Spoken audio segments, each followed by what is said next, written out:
Halo, selamat datang kembali teman-teman ya. Oke, kita lanjut bahas komentar teman kita ya.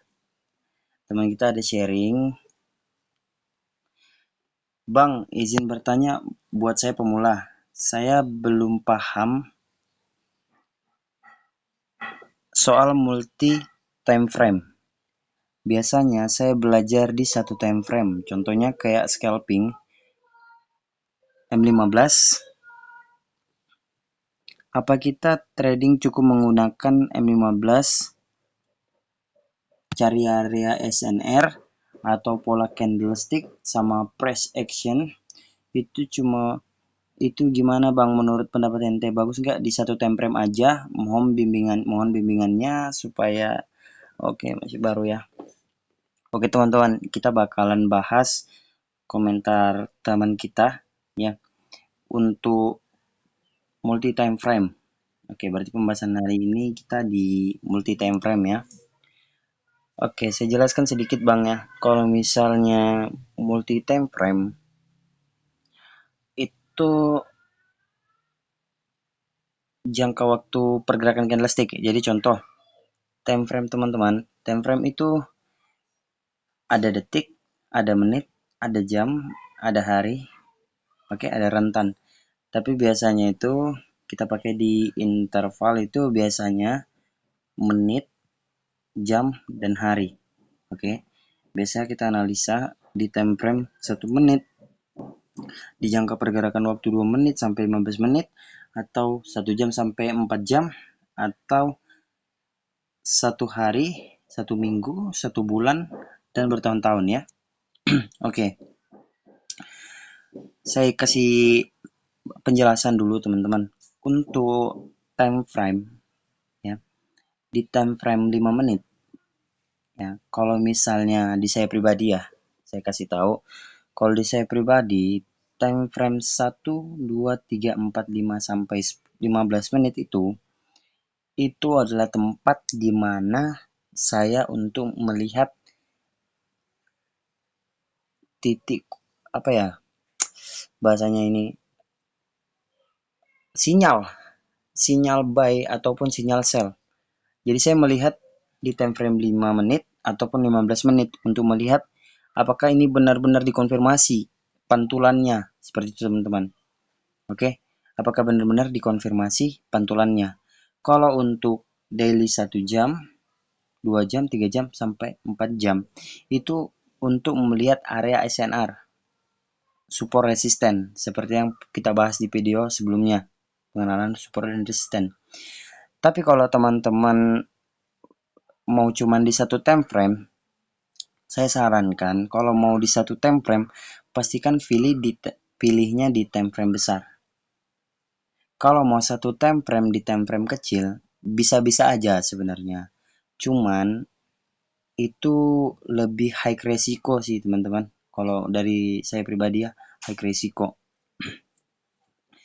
Nah, kalau misalnya saya analisa, saya kasih contoh ya. Kalau misalnya kita analisa menggunakan M5, perbedaan M15 dan H4 ataupun H1, itu seperti ini. Kalau time frame 1 jam, H1 ataupun 4 jam, itu untuk mencari price actionnya itu lebih bagus bang. Karena support yang dibuat oleh time frame H1 ataupun H4 itu kuat. Kita contoh ambil H4. Oke. Saya kasih contoh kita ambil di time frame H4 teman-teman. Oke. Contoh time frame H4 seperti ini ya. Contoh time frame H4. Di mana kita ambil titik support dan resisten, itu dia ampuh teman-teman untuk memantulkan harga. Oke. Itu dia sangat ampuh untuk memantulkan harga. Time frame H4. Semisal di sini H4 berjalan. Teman-teman, semisal di sini H4 berjalan. Oke. H4 itu mampu untuk kuat ataupun mampu ataupun kuat untuk kita lihat support dan resistennya. Kita ambil contoh seperti yang saya udah garis sebelumnya ya, di konten sebelumnya kan seperti ini ya. Saya ada garis. Setiap dia menyentuh time frame H4, dia akan langsung balik arah. Sama ya, teman-teman. Nih, setelah dia sentuh H4, dia akan langsung balik arah. Sentuh H4, balik arah. Sentuh H4, balik arah. Seperti itu, teman-teman ya. Nah, kalau misalnya kalau di M15 itu belum tentu terjadi. Biasanya kalau misalnya teman-temannya mau belajar, gunakan time frame besar untuk melihat price action ataupun SNR, support dan resisten itu kalian lihat di H4 ataupun H1. Pastikan kalian lihat di situ. Setelah itu, setelah kalian lihat dan dapat contohnya seperti ini bisa jadikan acuan sama teman-teman. Oke, ini bisa jadikan acuan. Saya ambil contoh ya, analisa saya di 7 Februari sampai di 12 Februari yang kita analisa di live ya. Saya kasih contoh. Di sini saya tarik support dan resisten di H4. Teman-teman. Saya tarik support dan resisten di H4. Oke.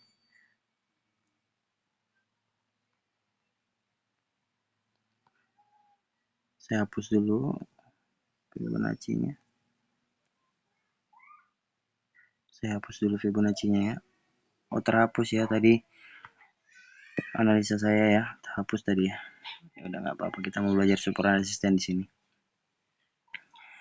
Di sini teman-teman lihat ya. Di sini saya tandain sebagai titik support.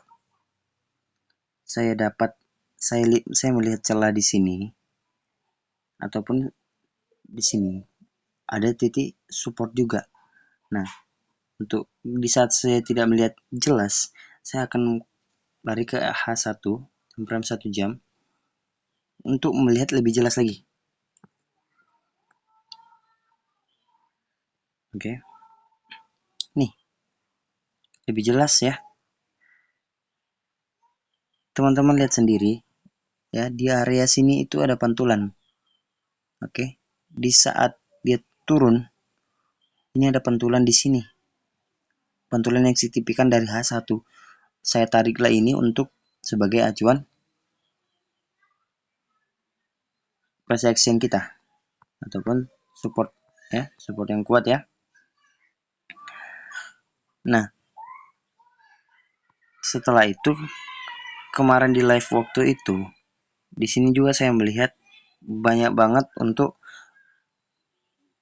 di sini harga konsolidasi, teman-teman. Saya lihat di sini harga konsolidasi. Saya tandai harga konsolidasi ini. Oke. Nah, makanya kemarin saya pasang posisi seperti ini dan akhirnya kita profit. Oke. Kita ataupun semua teman-teman itu profit sekitar 40 pips, teman-teman. Ini yang saya tandai kemarin. TP kita kemarin di 2907 ya.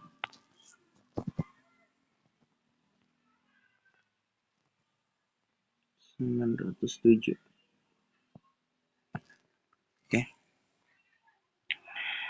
Oke, ini 60 ya, tidak apa-apa udah. Saya taruhnya kemarin itu buy limit itu di 57. Teman-teman lihat kalau untuk di sini teman-teman lihat di live kita masih ada, saya udah posting itu di 7 Februari. Kalau ini saya live di 13 Februari. Teman-teman lihat di sini nih ya. Di sini saya ambil contoh lagi. Di sini saya ada tarik panjang menjadi acuan support ya. Setelah itu saya pasang dan di sini dan di area konsolidasi ini saya pasang juga untuk persection kita ataupun support kuat kita. Yang mana nantinya kita bakalan ambil posisi di sini dan hasilnya seperti ini, teman-teman. Hasilnya seperti ini. Oke, teman-teman bisa lihat sendiri. Hasilnya seperti ini.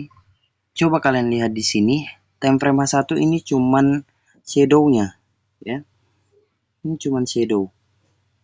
Setelah dia injak support, dia cuman shadow ke bawah, habis itu langsung terpantul lagi teman-teman, H1. Oke. Jadi kesimpulannya kayak gimana bang? Kesimpulannya untuk trading itu nggak bisa pakai satu time frame bang sebenarnya. Abang kalau misalnya mau lihat trader-trader sukses, abang lihat cara mereka bagaimana melihat support dan resisten, ya pasti semuanya sama. Semuanya pasti lihatnya dari time frame besar untuk melakukan entry posisi, melihat konfirmasi di candle kecil. Oke, contoh konfirmasi kita lihat di time frame kecil seperti ini. Sebentar teman-teman, saya mau masuk ke M15 ya.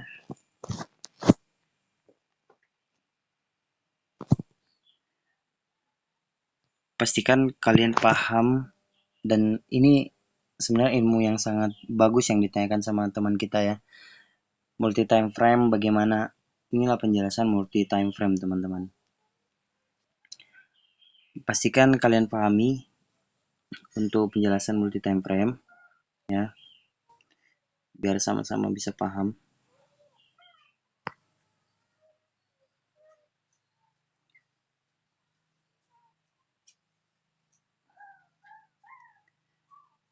Ini saya pindah ke M15 ya, teman-teman bisa lihat sendiri seperti apa konfirmasi. Saya ambil contoh di sini teman-teman.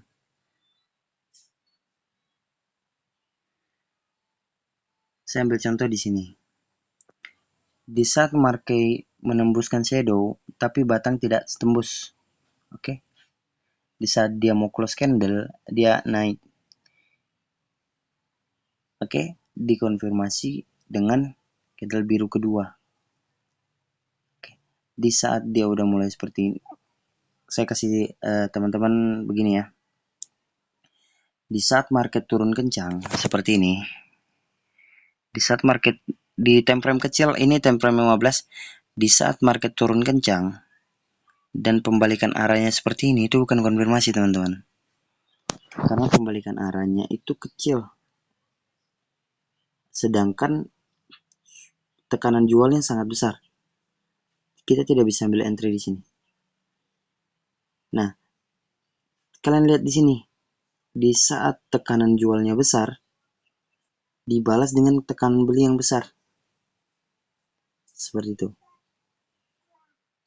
Artinya ada perlawanan dari